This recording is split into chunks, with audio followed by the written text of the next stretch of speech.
My name is Sofia Chavez. I have 14 years old and my birthday is July 18th. I was born here in Guadalajara, Jalisco. Hobbies. I like to play tennis, mountain biking, and kite surfing.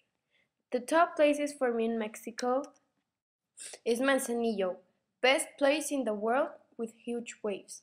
Puerto Vallarta, awesome wind. Villa Corona, a lake where I can ski and kite surf. And Tapalpa, huge forests. I have one sister, her name is Inez. My favorite food is lasagna. I have a dog, the breed is Cocker, and her name is Frida.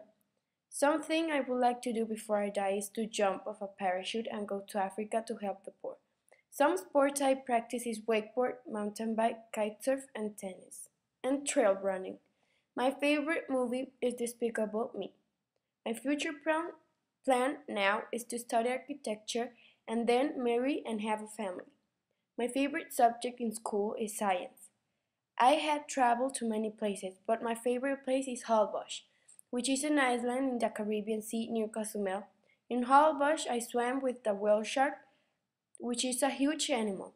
My favorite color is green, and my favorite animal is giraffe.